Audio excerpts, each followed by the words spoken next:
Welcome everyone who's here live and those of you tuning into the recording for Tender Desire, which is a transmission on the astrological Pluto. I am an evolutionary astrologer, though, I'm many more things than that, but it is convenient to define myself as that because that is actually the main branch and lineage of astrology that I'm rooted in. And that looks like looking at Pluto in every single natal chart that I look at as like the first thing that I contextualize the whole chart in, which is not necessarily like a normative way of reading charts, but it's become a kind of thing where, that is a guiding principle for people I work with long term, understanding their Pluto, how it's showing up. And it's something that is part of a playful banter with my friends too, who also understand their Pluto placements. And we get to see this arc of this deeper part of our lives playing out. So because I've spent all this time, now I have a decade plus specialty in Pluto. This is a very multidimensional, multivalent archetype. You might know it as something destructive or something quite intense or something very sensational or taboo or edgy. And it's not just that. There's so many layers. There's a softness, there's a sweetness also. And I also just wanted to presence that you only really need to contact a small amount of Pluto to have a really significant or even massive experience. That phrase of something being just like the tip of the iceberg. Whenever we contact the Pluto archetype, something minimal can become something really expansive. So in that spirit today, because I have talked about Pluto over and over again on the internet in different places, I'm not treating today as like a comprehensive class on the whole archetype and a bunch of different sides of it. I am zooming into a particular angle, which I've been talking about with this language of tender desire. But just to give us some context of what Pluto is about, whether you're just learning this or this is a reminder, Pluto relates to epic, massive forces in nature of creation, destruction, and transformation and transmutation. So that is that force that births us and that also takes us back in the end. And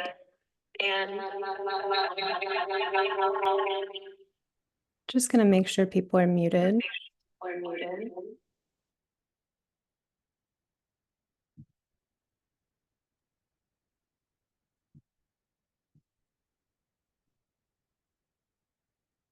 So in the cosmology of evolutionary astrology, we are born many times through many different lifetimes.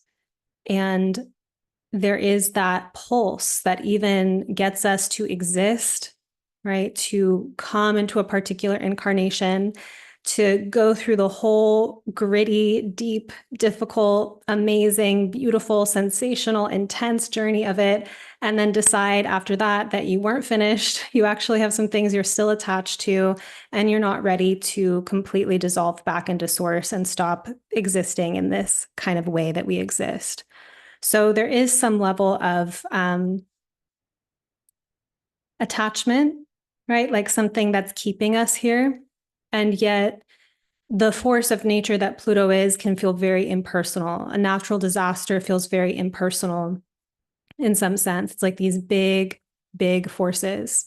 In the personal psyche, I mean, this could be like the oceanic undercurrent of your subconscious, that part of you that is more powerful than the maybe mantras that you say at the surface or the positive thinking that you say at the surface, like that deeper thing, that subconscious pull that's, quote, manifesting things in your life, or those moments where you get kind of taken over by your unconscious, right? Where you maybe react in a moment and it's kind of a rabbit hole to unpack, like, wait, where did that come from?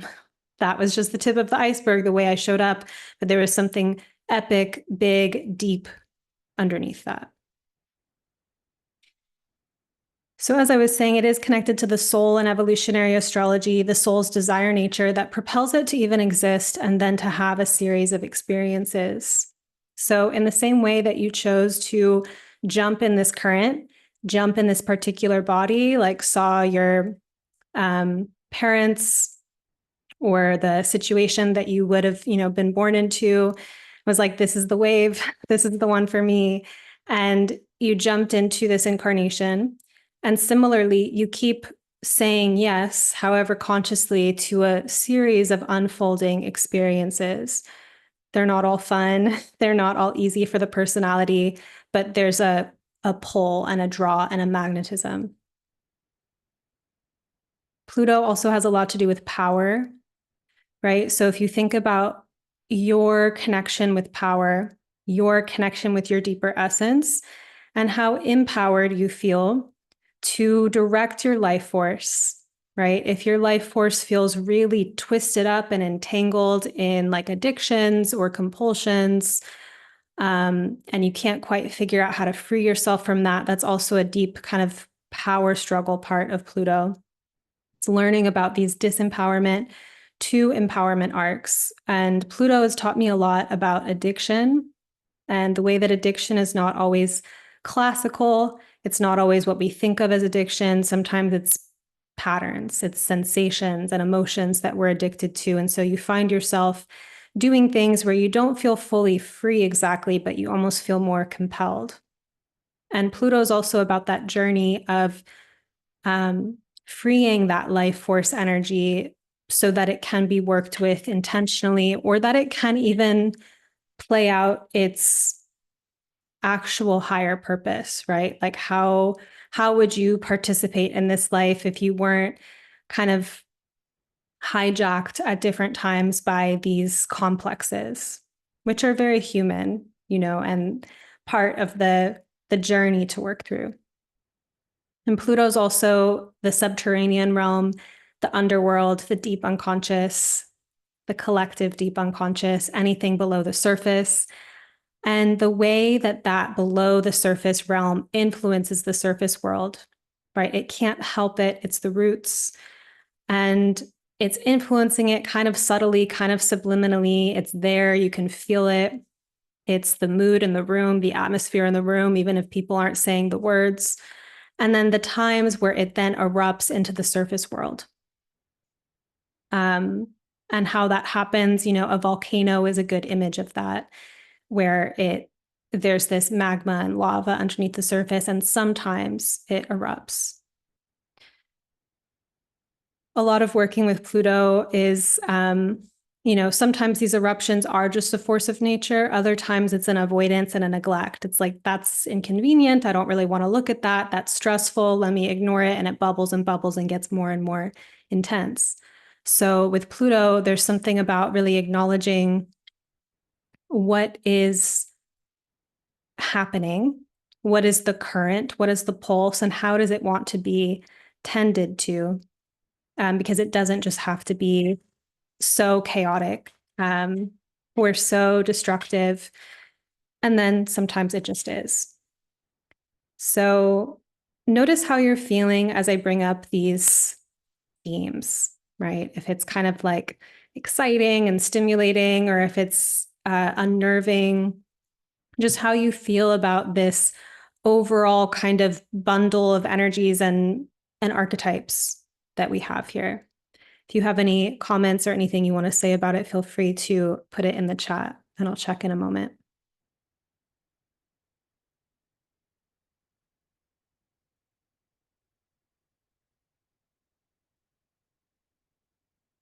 So I forgot to say at the beginning a little bit of why I chose this particular tender desire frequency this time, which is that when I practice, like with my practice of astrology, it's really important for me that it stays alive, that I'm not just lugging around a set of principles or associations or ideas of what these archetypes are, but that actually it's a living, breathing experience, and that I can have new experiences of Pluto, or there can be a way that Pluto is expressing itself in my life during any given season.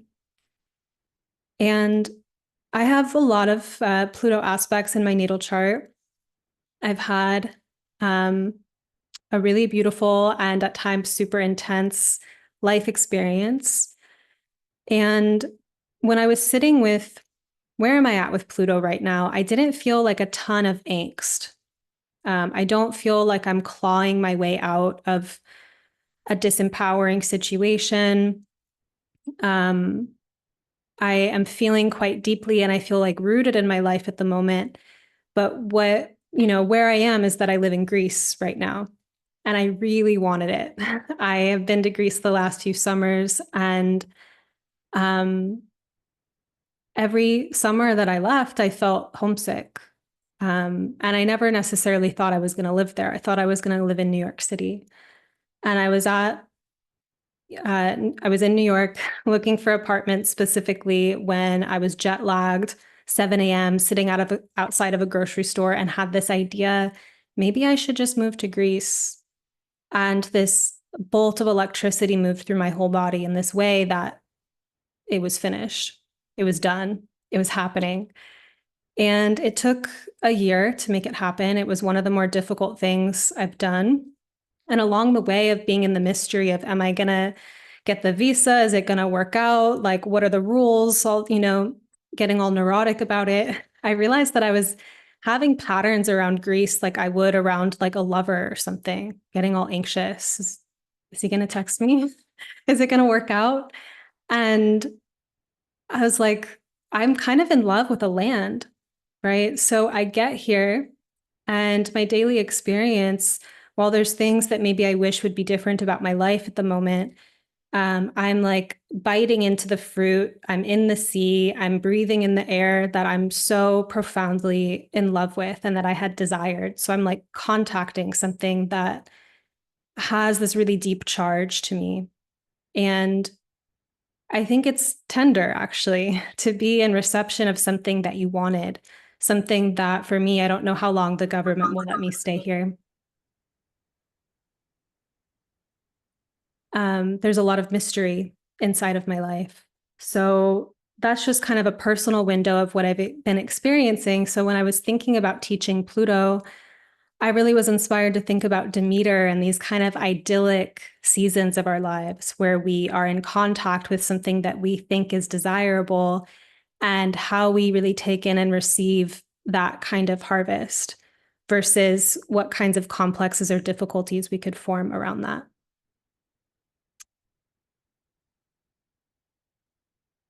Checking the chat. Cool, we'll talk more at the end.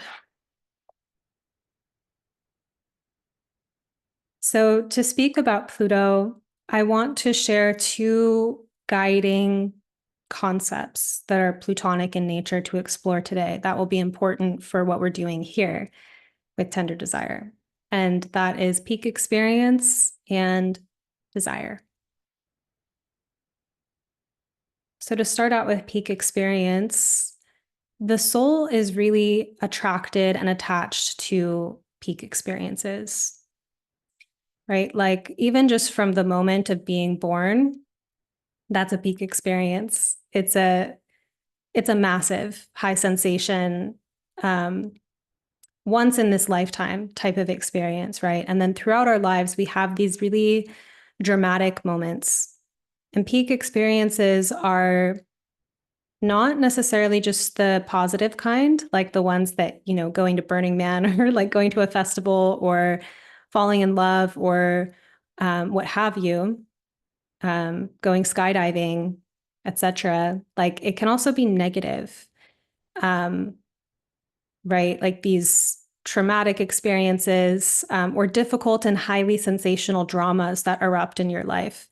And if you love drama, like if you have a dramatic side, you probably like some of the Pluto energy. Pluto is a very dramatic planet, right? Because it's where the stakes get high, it's where you care, it's where you're affected. And this isn't just about being like addicted to high sensation or being like a high sensation junkie or anything like that. It's just, this is a part of life that we're touching through Pluto. a person can be defended from peak experience also. A person might be more comfortable in like a mid-range.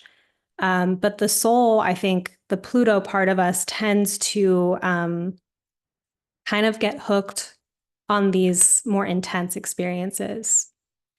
So whether we're doing this from this lifetime or from a variety of lifetimes, we might dwell on past peak experiences that already happened and we carry their imprints. That was fun. I want to do it again. That was the best thing in my life. I want that. Like, that's why I exist. Um, Being in love, I want to do that again, right? Or that was awful. I never want that to happen again. That was awful. I can't stop thinking about it. That was awful. I'm still holding the energy of it in my body. Like I'm still dwelling. And so the soul can also, through these experiences, leave fragments of itself inside of these dwelling places. Soul fragmentation, which is more common. It's common. Not everyone is walking around in the world with their soul like just fully on, intact, every single part of them from all timelines and dimensions, like here in their bodies. We kind of have them out in other places, other timelines, other lives, and whatnot. And sometimes it is through having different life experiences where we feel aliveness that charge, seems to come back. But we get really dependent actually on our experiences and circumstances to give us these hits or these returns to ourselves when actually there's a fair amount of projection that goes into this, right? It's like the high peak experience or the low peak experience is a vessel for a feeling. It makes a feeling possible. And there's a process. This is one I, often really feel personally with my own astrology and like Cancer South Node kind of stuff with my nostalgic tendencies. But there's something about remembering that you can bring yourself with you along, like you can be in the present moment, that you're not always defined at this deeper energetic level by all these other little places that the soul might still be kind of invested or hanging on. And I'm telling you this because it'll be important in a little bit.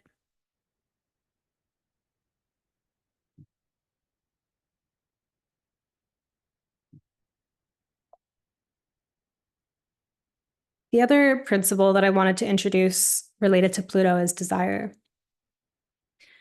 So, desire, this is a word that can mean a lot of different things. So, hopefully, we can get on the same page about it. But I think even defining it this way, it's still really massive in some sense. But desire in a Pluto way, it's a catalyst for evolution. So, desire is something that drives direction and experiences. It's, when you feel down, there's different layers. There can be a human or egoic desire. Like sometimes the desire might be a little bit more superficial and human in some sense. It's like a culturally conditioned desire versus like your soul wants that thing. And sometimes they do intersect because we did decide to be part of these cultures. So it's not like we're abstaining from being part of the culture. But it is something to be aware of like how conditioned are these desires. But at any rate, like you might have a desire to become financially stable, right? To resource yourself, to have abundance. And then you're going to learn a bunch of skills or move through some internal blocks and like evolve and grow in that process. And then you elevate your experience and what you have. And then there's more desires. Now you have resources and you can spend and invest them. And maybe you're ready to start a family or you start to think about, it's like this order of something happened. I changed my life because I had this desire and it drove me. Now I have a new set of experiences and a new set of desires. This is why desire gets a bad rap as like it's endless or it's something to transcend, what have you, because the fulfillment of desire births new desires. Um, Personally, and how I orient spiritually, I'm really here for it. I'm not here for like feeding addiction and just being like all cavalier about it. But desire, it's like in this cosmology, we keep moving through desires until we've exhausted every separating desire and we're ready to return to source. And I'm in no rush to do that. I think it would be artificial and forced to rush that. When I really feel into it, I still have quite a bit of attachment and interest in being a human. So this, desire is also very incarnate. It can be carnal in that way, and not just in like a sexual way, but in just a simply like, I want to be human. I want to bite into this food. I want to have these experiences. And desire can also be about awakening or spirit or relationship to God. It's very full range. It's said that the soul evolves through the emotional body. So, this is how we're bonding with our experiences that our desires lead us to. So, if you're contacting your desire in this life, right, if you're not afraid of your desire, his desire is a little bit scary oftentimes. But if you're willing to lean into it, it's going to set off a chain of events that are really confronting and magical and difficult. And so that's where the evolution, that's where the party of this life is happening. Desire is a pulse of energy. It's not necessarily flashy or sexy, though it can be. It can have its electric moments, but it's fuller range. And it's an energy that's also present inside of endings and letting things go, for example, right? Like that's not like a fun desire, but you've known at certain times when you were like really ready to just be done with something and that it had that kind of heavy truth to it. And that even though it was painful, maybe when you gave into it and surrendered it, following that desire to close that chapter, close that door, opened up a lot of energy and like eros in your life, right? And then desire is not always digestible or palatable to the ego and personality. It can be very confronting, especially if it goes against conditioning that we're attached to, who we think we are, a sense of self that we have, and the desire really contrasts it in a way that is helping us break up ego stagnancy, but it's not, it's not just always easy or fun. Someone in the chat, same here. I want to feel all my desires, not go back to source yet. Fun.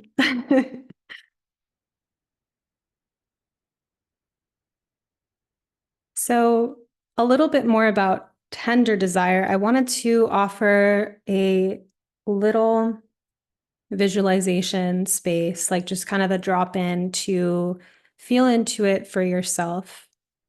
So, I invite you to get comfortable. If you're driving or something, you probably can't do this. But if you are in a place where you can close your eyes and get cozy, I invite you to take a moment to prepare to go inward.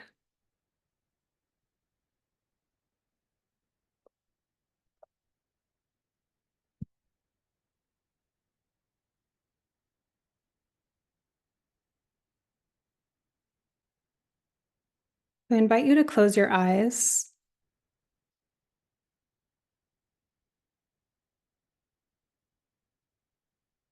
and just take a moment to have the intention to connect with yourself. And it's okay if connecting with yourself is like enjoyable or something that feels really good in this moment. Sometimes it might feel difficult, like we want to do anything but connect with ourselves. So just letting you have permission for this whole experience, that whatever experience you're having is perfect. It doesn't have to look a certain way, but just notice. So setting the intention to connect with yourself.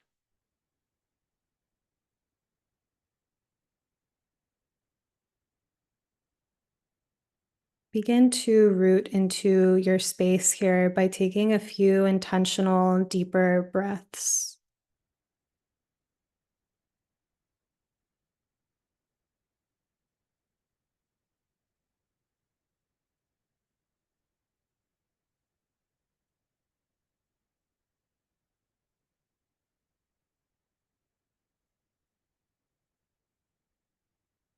Inviting any static energy, any thoughts from the day to just kind of lower and sink down, finding yourself rooted in your seat.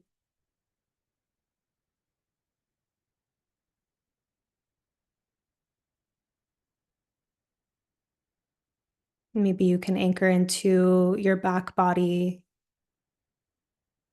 or feel into the space behind your eyes, almost like a foot back or something, like if you entered the room behind your eyes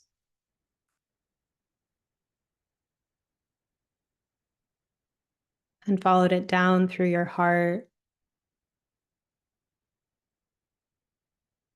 down through your core,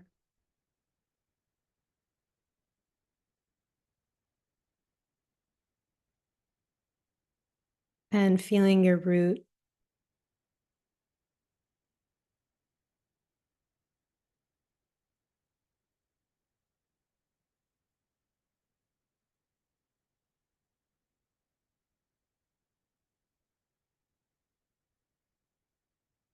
And create the intention to connect your root with the earth below you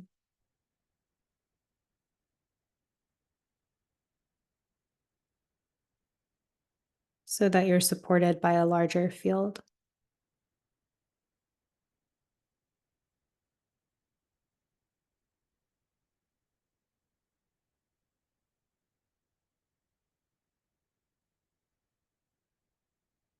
I want you to connect here with your soul's core magnet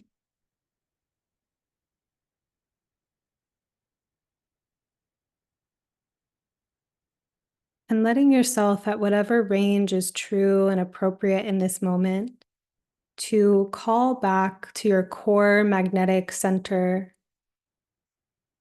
any stray energy of your own that's stuck in prior experiences that had a peak experience quality to it.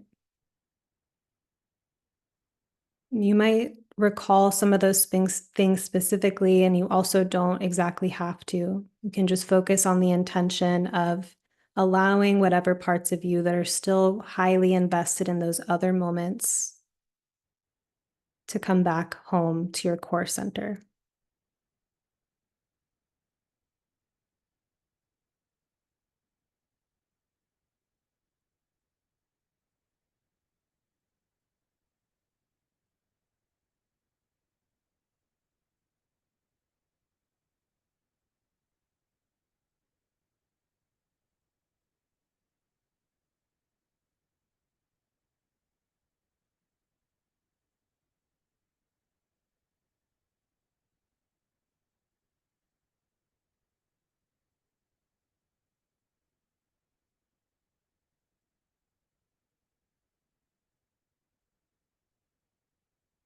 And as you begin to notice that you're more here,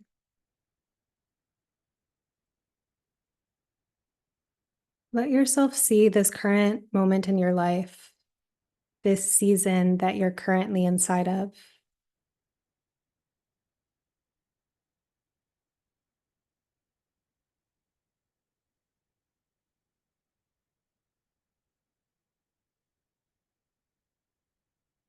The things about it that are really gorgeous and that you like, even the things about it that feel like really clear misalignments, maybe things that you would prefer to change. But just letting yourself be with this season.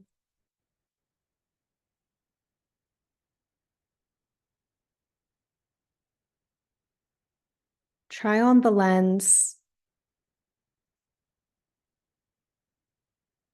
that what you have already is what you desire.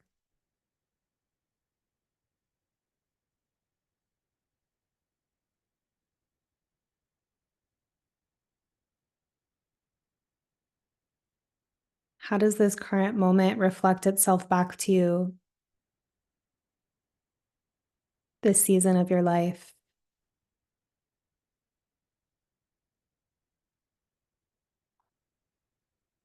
If it is what you desire.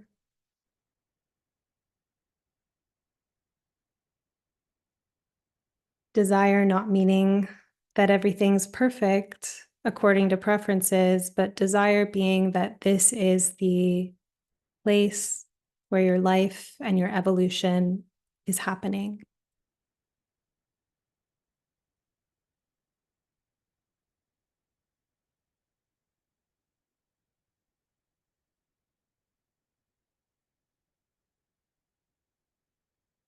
So, inside of this presence with this part of your life that you're in now, maybe you can recall an energetic of a time period,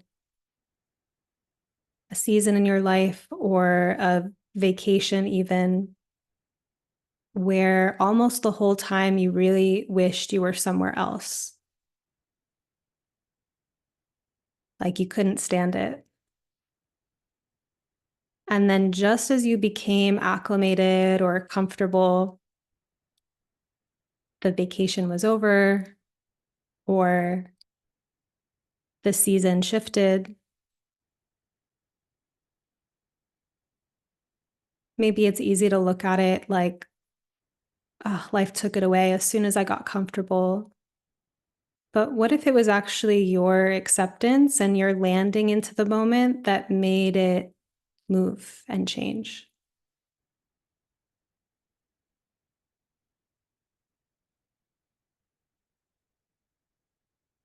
And what if you could bring this type of acceptance and presence wherever you go?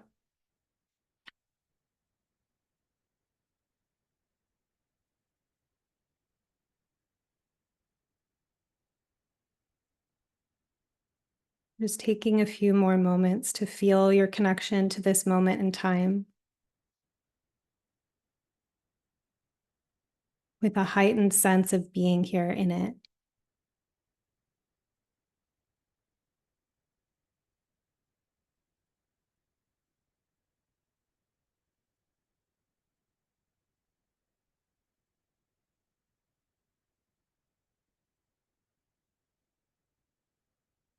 Welcome to Tender Desire.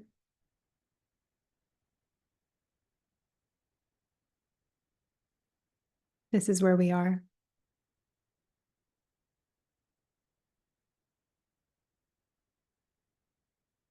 Inviting you to gently come back into the space, feeling your connection to the earth.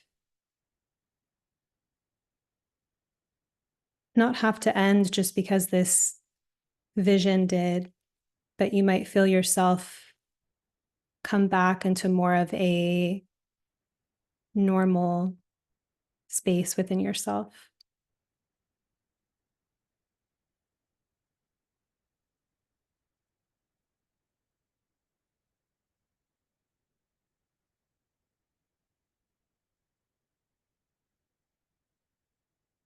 Feel free to drop anything in the chat if you want to share an impression, can just be a word or a sentence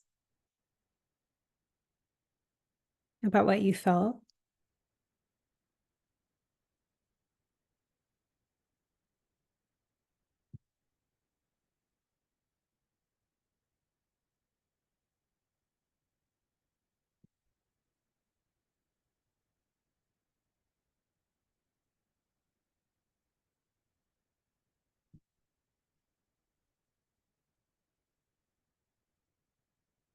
They're beautiful. Thank you.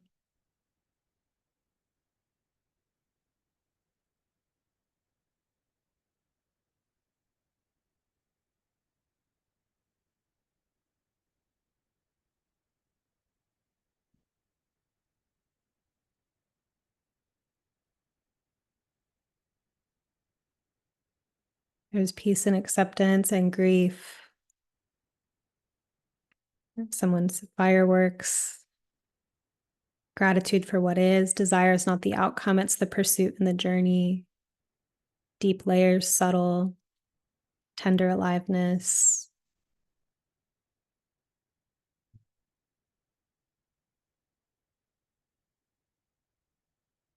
Yeah, these are so beautiful. Thank you.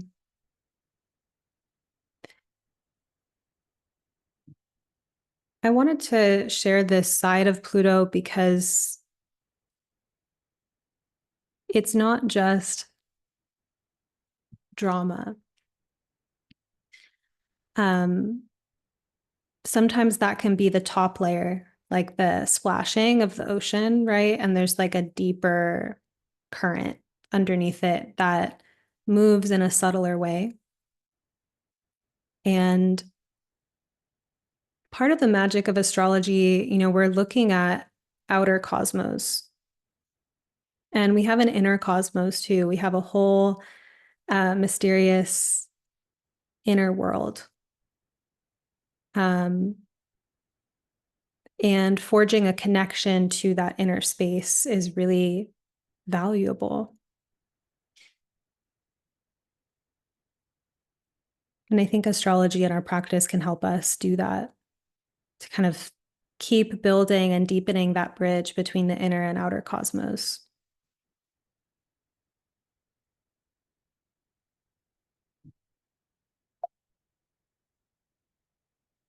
So, tender desire, how I would define it here and now, is that it's about letting yourself receive where you are and not becoming state attached to any given season. Meaning, state attachment is like preferring these particular moods or emotions or states of consciousness. Like I love being on vacations with friends where it's like a heightened experience for 5 to 10 days or something like that. And we're just having like bonding experience for days and we're like in an alternate timeline. I love that. Part of me wants to like live there forever, but of course not really, because there's other parts of life. But you can think what it is for you of like where you want to be. And also, when you're in that, or when those moments come up and arise, or you've actually created them, taken part in creating them, that you can receive them even though they're ephemeral. Pluto, is this planet that relates to life and death and change and transformation. So it's quite tender actually to even be with the material of our life because of its ephemerality. And there's also something about receiving where we are when we haven't landed yet, when we don't really want to be here yet. We wish it was something else. We're not tenderized in that spot, if you will. We're guarded against our experience, which is a protective mechanism. And, just inquiring about if it's really necessary, if where you are developmentally, if the resources that you have for yourself, if you are ready to like receive your life a layer or more deeper. I wanted to talk about these myths to understand or really empathize with state attachment and why this struggle is archetypally connected to Pluto. Being that we have the Hades, which is Pluto, myths, and anytime you want to understand an archetype, you can go to its myth. You can also look at the characters that are closely related to it. Whether those characters have like a fight, like there's kind of a battle between Hades and Demeter, which I think is interesting for us to consider. Or you might have myths that are more like allies or something like that. But even though these archetypes are at odds with each other in a certain way, they're both very similar in other ways. So I'm going to give you a very quick and to the point version of the myth, though it's a good one to sit with, and I recommend looking more into it if you haven't heard this myth before, but I think this might be a familiar one. Demeter is the goddess of the harvest, and she, in the story, is first living with her daughter in a paradisical, perpetual spring, perpetual summer. They're very close, mother and daughter, and it's this idyllic time. And you can really look at this from not just mother and child, it's a sense of preciousness about a time in your life. And it's also really connected to summer, right? Like if you're having a really special summertime any given year, or you're having like a particular season in your life that you just never want to end, that sense of incarnate preciousness is what Demeter is about. And this, in some sense, also, if we're thinking about Pluto and thinking about this is connected to the desire nature of the soul, Demeter is kind of like a technicolor, even though this is black and white at the moment as a slide, but she's like a technicolor moment of fulfillment inside of like the incarnate human experience. So I think she relates to that of like, life is good. I never want the summer to end. It's the honeymoon. I'm just enjoying this to the fullest. This is a really precious time. But it takes a really quick turn. One day, when Persephone is playing outside by herself, she is irresistibly drawn to a narcissus flower. So Demeter's daughter, Persephone.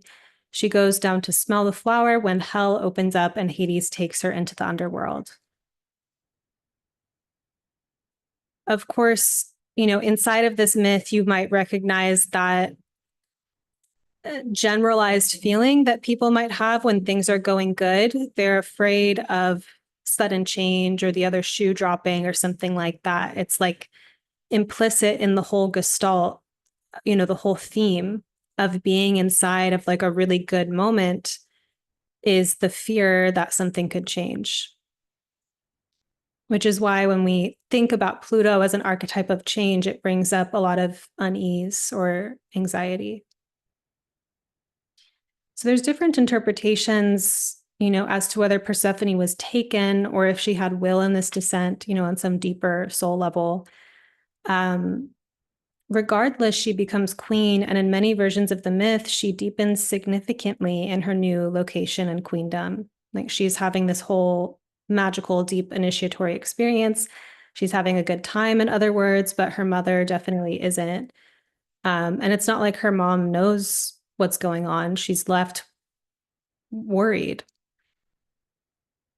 Demeter is scouring the earth in immense grief and anxiety, going insane at the abduction of her daughter.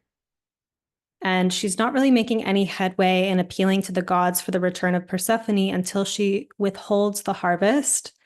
She's the goddess of that, and she turns the world into winter in protest. And Zeus and Hades realize they have to negotiate with her. The arrangement becomes that Demeter and Hades share Persephone each for half of the year, and this is why we have seasons. So we have an experience that turns this perpetual spring and summer existence into something that includes the full range of autumn and winter, these descents or these times of contrast.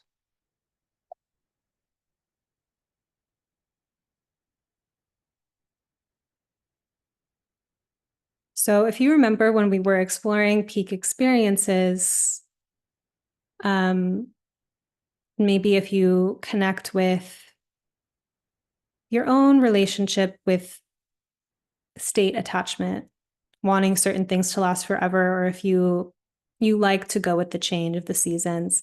When it comes to Pluto material, it raises the stakes where it will be the things where we become a lot more hinged and conditional, as in, I only want this and I'm afraid of or averse to this. And so it kind of sets up what we think of as the good and the bad in life.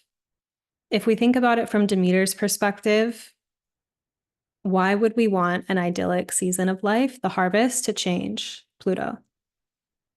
Like, really, why? Like, if we're in the full preciousness of something, that's when we're experiencing something that uh, is easier to get attached to, right? If we think of it in like a nature kind of based metaphor, it's the whole cycle of life and death, of change, of plants dying and becoming, part of the soil and giving rise to new life. That metaphor applies also in a lot of other ways in terms of change in our own lives. But it's not necessarily like when we're in this summer moment, we don't necessarily want the clock to turn forward.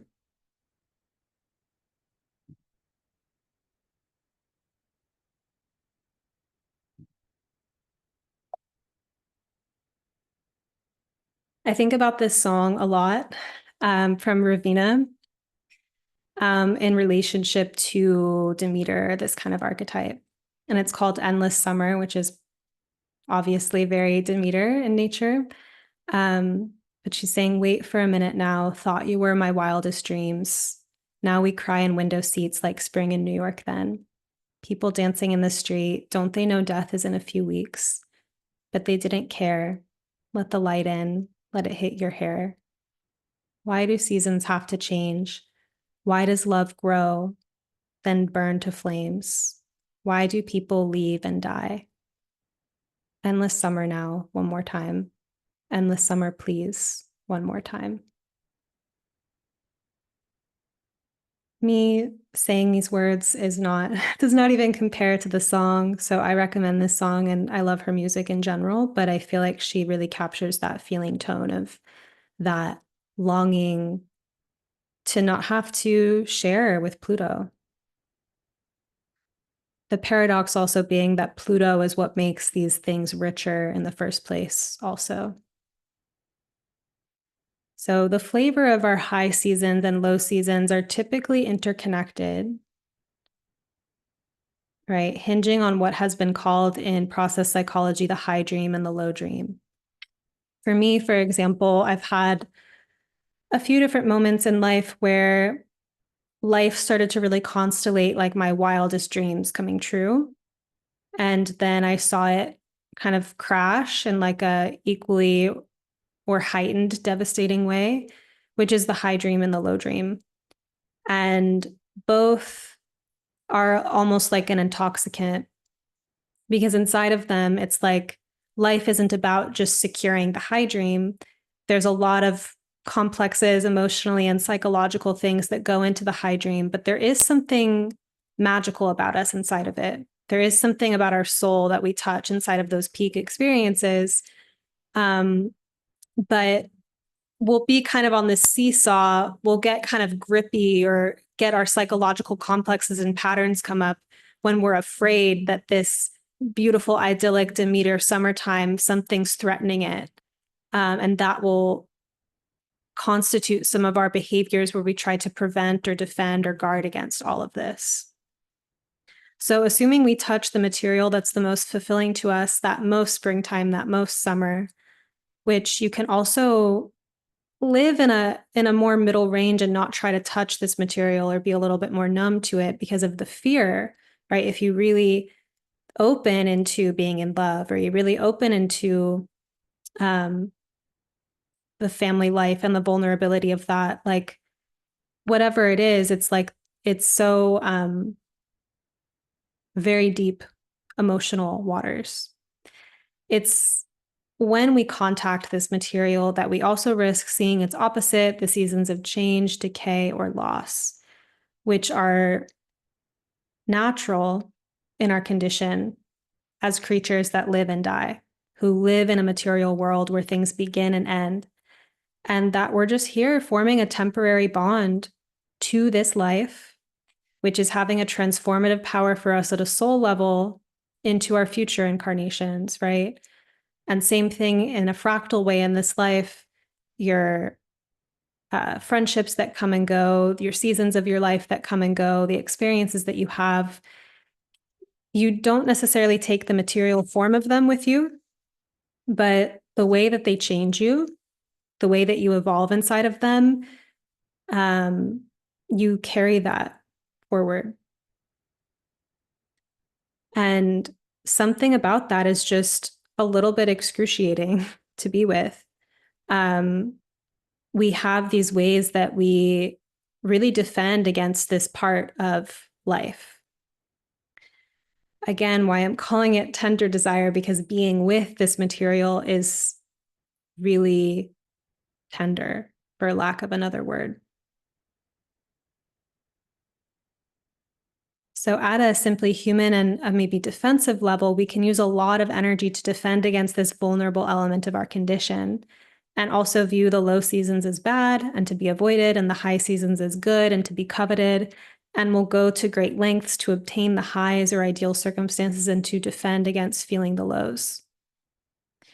Some of this is the proper game of life, right? Like you are securing the resources, the safety, the things that you need to live a good life, and that's totally normal.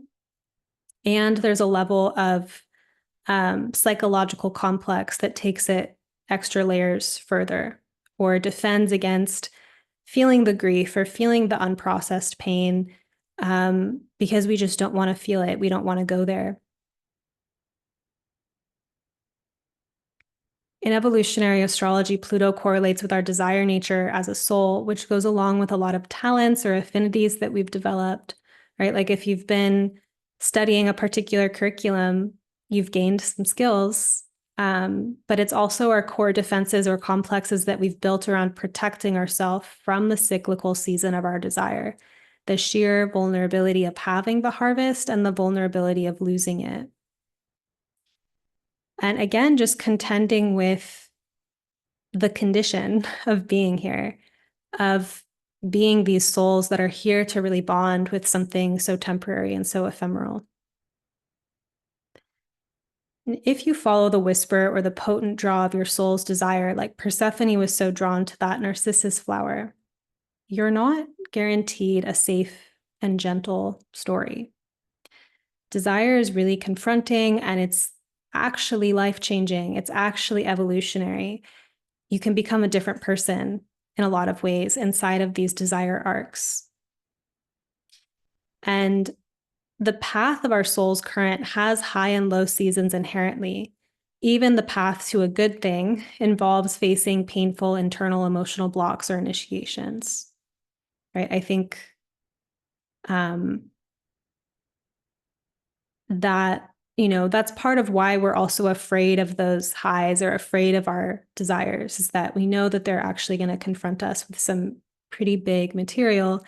And that is not just unique to us, it's part of this archetypal makeup of the planet, of the energy. And I think Demeter and Hades shows it really well. Like if we think about them as opposite forces versus what they're doing together. So on the one hand, you have attachment versus change. Demeter, attachment, Pluto, change. You have an abundance of cherishing and an idyllic atmosphere versus descending into a place of loss, right? Or just things being different. Time could act like Pluto. You have sweet, beautiful fruits of being human versus feeling those time-specific moments ripped away. And that's where, a lot of the Pluto work, I follow evolutionary astrology within the vein of the Jeffrey Wolf Green. He channeled the system, and he has this book, Pluto Volume 1, where he talks about the archetypes, Pluto through the houses and whatnot. But there's a particular condition with Pluto of feeling like the rug got pulled out from underneath you. And in a Pluto way, that's when the initiation begins, because there was a moment of attachment. And this can happen in really big ways. It can start to happen in smaller ways where you just take the adjustment from life and it's less dramatic over time, where you're really attached to a particular person and they reject you. And either you're spinning out in the resistance of the rejection, or you receive what else it is that's happening in your life and what's coming up inside of those feelings and that angst and that despair or whatever it is. Um, Pluto, Hades means riches. So if you think about it, maybe you have some of those times in your life where something felt really painful in the moment, or it felt like the rug was being pulled out from underneath you, but it ended up being a really rich time after in terms of what you learned about yourself. It's just not fun though. And it doesn't always land like that spiritual perspective on it. Sometimes there's just a lot of human grief that has to be felt, and you're not ready to spiritualize it, or it's not appropriate to. But then you get to a time where you want to do that Pluto work, and it's like, how do I move through this initiation of what I thought the ground was, being ripped, and now there's this deeper descent that I'm on. What these archetypes, though, have in common is that they love the same force, not just the same person, but the same force, right? So Persephone, they love her differently, though. Persephone's having very different experiences on the above world and the below world. So you might think of who you become in your deepest, richest summer times, right? When you give yourself over to that level of bonding with the ephemeral, and who you have become in your darkest, deepest valleys and descents. And that either way, there's something plutonic about the depth of intimacy with those seasons of life. So, what if instead of spending your one precious life, at least as you are in this incarnation, because you'll get to live again, the way I see it, it's okay if you don't feel reincarnation is true, but it's a context that this form of astrology is held in. So what if instead of spending this precious life chasing the prize or wishing for something to be different, you could see how each season of your life is for you. And that's tender desire. It's not just a concept, but a living practice, because if you're resisting your life, you're not fully relating to it. And I think that's a really Pluto lesson over and over again, is leaning into resistance. And that doesn't mean not having discernment or putting ourselves in situations that are totally not for us because we're leaning into resistance. It's something, it has to be dropped in more deep, more honest, more what is actually true for you to lean into. This is about making deeper peace with the narrative current of your life. A lot of my students report feeling so much more compassion for themselves through studying evolutionary astrology. And this is not something I particularly preach about, I might talk about self-compassion every now and then because I'm always talking about a bunch of random things in relationship to archetypes. But this is just something that I see happening because there's an empathy that can really happen through astrology. And we're learning here this map of how desire has been at play in your life, in the throes of its high and low seasons. It's not just bad things that happened in your life. It's not just things that you feel you want. It's like there is a narrative connection that's at the baseline of that whole thing. So understanding this map doesn't just help you get what you want or what you think you want. It helps you abide so much more deeply and intimately with yourself as you navigate every step of the way. This is something to really, if you get really grippy and grabby about wanting particular things and wanting to use your intelligence to get there, which I definitely have done, you end up investigating, well, what do I think it means? Like, how would I feel if I had this particular circumstance that I'm trying to grab and grip onto? It's actually a feeling state. And you do need the physical experiences or the life alignments to feel these things. It's not like you can just, meditate your happiness and let your life be whatever it is. Like, you still participate, but um when we're being like ambitious about what we want, we're at a deeper level trying to just land and be in connection and be in relationship to our life. And we think that the thing that we want or that we're chasing is going to get us there.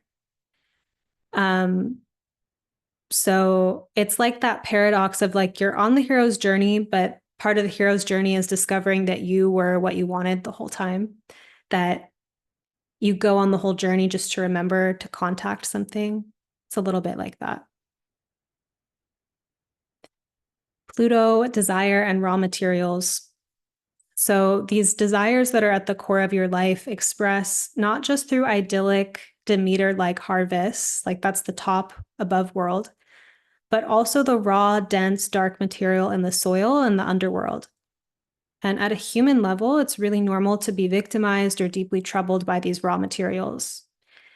If you understand them at a higher level, though, you may discover that they have been provided for you, right? Like if you have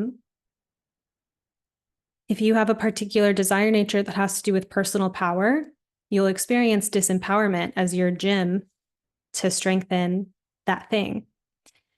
If you're like Pluto and Virgo, for example, there's like a lot of desire for precision or for alignment. You may have encountered a lot of unnecessary chaotic information or experiences for you to be discerning about. So the raw material is not always what we really think we want, but it is helping us alchemize and be on the path of what we privilege more in Demeter's realm. And it's really, really transformative to see how this plays out in your life, because it makes the world around you or the experience that you're having something that you're in deeper relationship with and not just something that's happening or happening to you. So I want to talk a little bit about the evolutionary astrology intensive. This is what I am teaching again, October 8th. I've been teaching this program since 2018. And it's a signature course of mine to transmit the language of evolutionary astrology. So I will take just a few minutes talking to you about this, and then I would love to hear your thoughts and connect with you who are here live. So the course works by, I share these transmissions about the fundamentals, the building blocks, right? The things you need to know to be able to read charts. This is, I deliver it in a way that's stimulating and fascinating to my more advanced students. So you don't have to be a beginner, but it's also comprehensive and supportive for the beginner students. But it's all of the zodiac signs, the planets, their deeper evolutionary intentions. So kind of the bottom line or more Plutonic perspective on all of these things, as well as an overarching archetypal understanding. These are things also like the lunar nodes, the houses, aspects, evolutionary astrology chart analysis method, how to read charts with Pluto at the bottom line. We put it all together incrementally. So we learn all of these individual parts. This part of the class is actually really fun. Like, even though we're not full on reading charts yet, like just connecting with the individual archetypes is kind of psychoactive, kind of magical. You start to see these things like really show up in your life in a more vivid way. You notice that your world is already deeply alive with these archetypes already. It's not like, if you don't know what Capricorn is about, you definitely have a lot of Capricorn around you. And it's a matter of identifying what that energy is and gaining the depth sight so you can just see it come alive around you. That's where this course feels really like magical. And then a lot of our problems or unfulfilled desires can be boiled down to issues in relationship to the basic energies, signs, planets, etc., that make up our experience. So when we learn how to relate to these building blocks at greater depth and with greater wisdom, this begins to initiate spiritual and healing experiences all on its own. Then gradually throughout the course, we are in the practice of forming more complex synthesis to the point where students can read natal charts as a whole.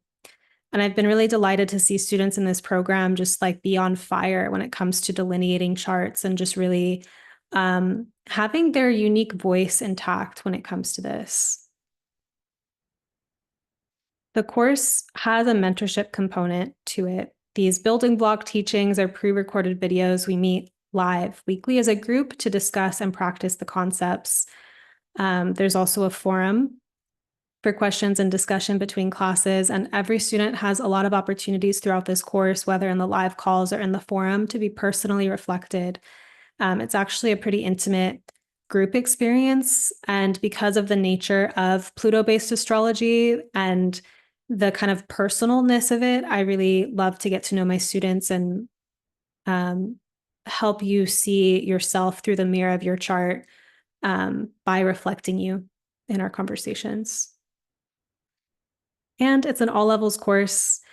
Throughout its existence, it's served beginners and advanced practitioners alike.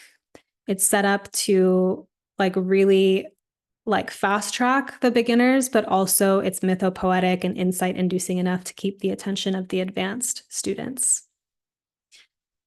I'm also going to be announcing Diviner, an advanced year-long program for alumni of the intensive, and you'll be hearing about that if you've taken classes with me soon.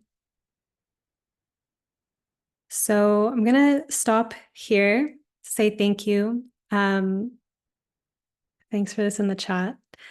I would love to hear if you have any questions, thoughts, maybe also if you want to start out by typing anything along those lines.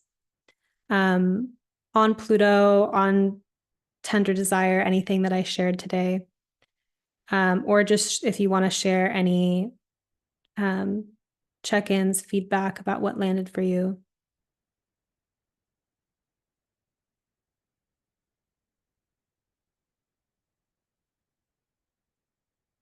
Val and Marie. Hi.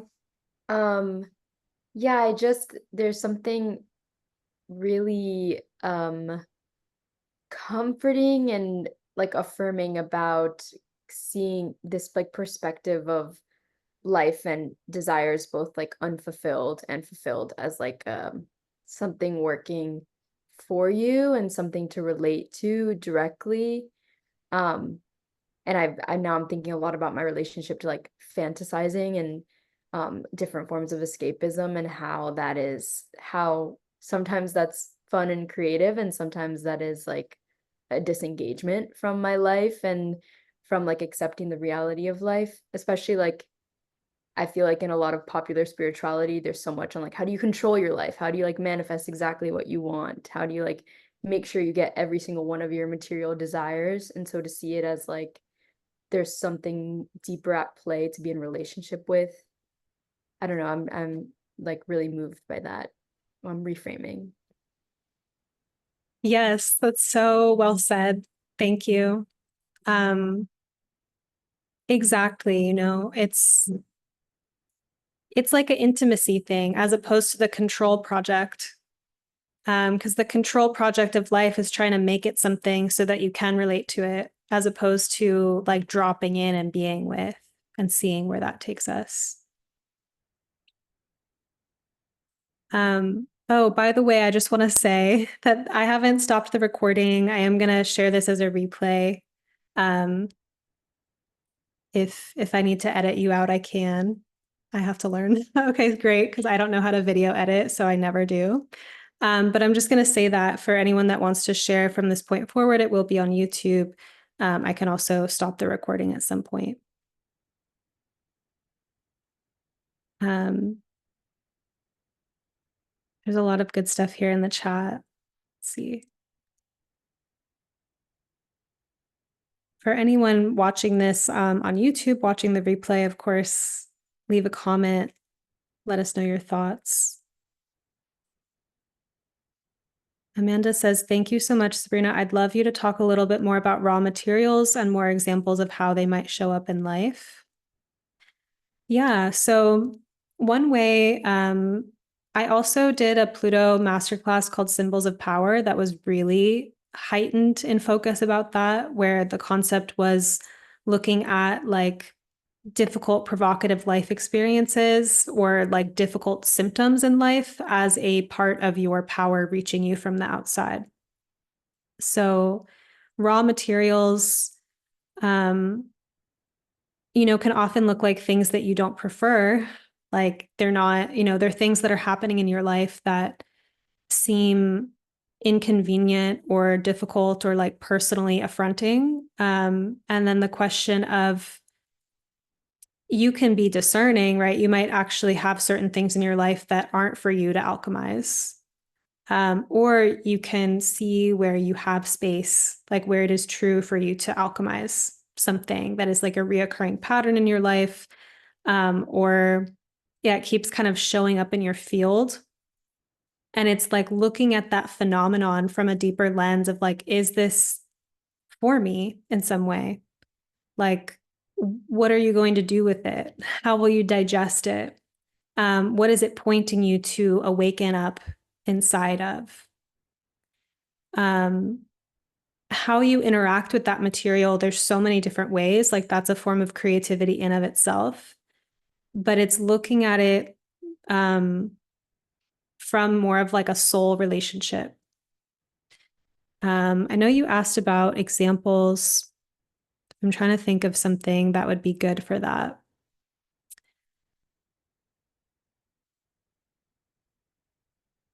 Well, one example that I think is actually common for people is like when um, if you have some difficult relationship experiences or like a relationship breaks down or like a traumatic breakup or something like that, um, that that kind of level of eruption of conflict, that crisis, you can orient to it by, getting back on your feet, feeling better, kind of like getting back to normal. Or that material might have been kind of provocative at a deeper level. It might have touched some childhood pain or unprocessed pain from the past. It might be raw materials for like a deeper awakening and depth experience in your life. And you can choose to relate to it in that way. And I think with Pluto, it's very confrontational sometimes the way that it shows up in our lives. So if we ignore the deeper work over and over again, and we keep having the same problems over and over again, it's like those are the raw materials. We just are choosing not to relate to them, or we just wish they would go away. Um, so yeah, I hope that helped. Alia. Hi everybody, I'm Alia. Sabrina, that was lovely. I actually just wanted to like take a moment to like expand on your program and like how evolutionary astrology opens up your soul. Like when you're working with Pluto, it's like so empowering to understand like why your soul has encountered these very painful points, like painful growth points, or like orgasmic ecstasy points, right? And when you take her course, I'm just like plugging her hard. I'm like, when you take her course, like you're learning the archetypes, you're learning evolutionary astrology, and then like your soul is like evolving even more so because it's like opening up these gates and gifts through your chart because you're not seeing it from like a typical like tropical lens. You're seeing it from like, this is what my soul's evolving through. I have the awareness of what my soul's evolving through. And now I'm like being taught through this as my soul's evolving. And it like opens you up to more desires. And sometimes like, I feel like with Pluto, when you start to really work with Pluto, it's shown in I don't want to say like the flesh, but like you can see it in someone's being, you can see it in someone's energy when they start to really connect with Pluto, especially when they start to track what Pluto's doing in their personal chart, and like the transits that the transits that Pluto is doing as well. And I feel like when you connect more with Pluto, it's like, yes, like there's a sacral connection, but when you root down and you root and meet this like inner authority that Pluto has, not like Saturnian authority, which is a different type of authority. There's different types of authority, but like there's a Plutonian authority that like you find within, and like the essence of it like permeates out as you learn EA. And then it like brings people into your reality who like are naturally attuned to their Pluto in an EA sense, but like don't even realize it. And that's really beautiful when you start to just learn evolutionary astrology and like really deep dive with Pluto. I mean, how long did we talk about Pluto and EA like that? And it was so opening, and you could see how everyone was shifting and how supportive it feels when you realize like this is my soul's work and I'm not crazy in that soul's work. I just really took a step back observing and digesting, but that's what wanted to come up right now. Malia, thank you so much. Thanks for sharing your experience of the class, like on this call that feels so generous, and I really appreciate it. And of course, hearing your interpretations and how you speak about astrology has always been so magical and so rich. So I'm really grateful for everything that I've learned from you also.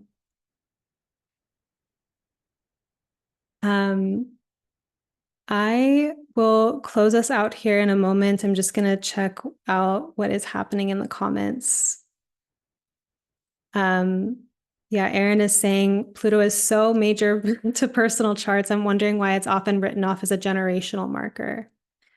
I think it's just because it's a mystery school and people don't know what they don't know. Yeah, that's why, I mean, Jeffrey Wolf Green's work, like the Pluto book, talking about Pluto by sign and house is really, really powerful. Wendy's saying Jeffrey had a deep Plutonian life and he received download from Yogananda. Yes. Emily, thank you so much. As a newbie, all of this, I feel like this was so insightful. Thank you. Thank you, everyone, for coming live and bringing your energy. It feels so good. And send me, the course page.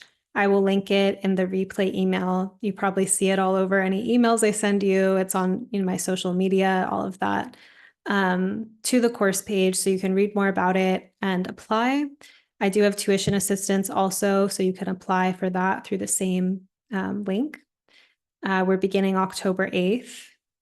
And send me an email, Sabrina@Monarch Astrology, if you have any personal questions about it. You can also just write them in the application. Yeah, I'll leave you at that. Thank you so much for being here. It really felt great to connect with you here. Feel free to share, send an email about your experience. You can also comment on the video when I put it up on YouTube. All right. So much love to all of you. Thank you for being here. Good night and have a good rest of your day wherever you are.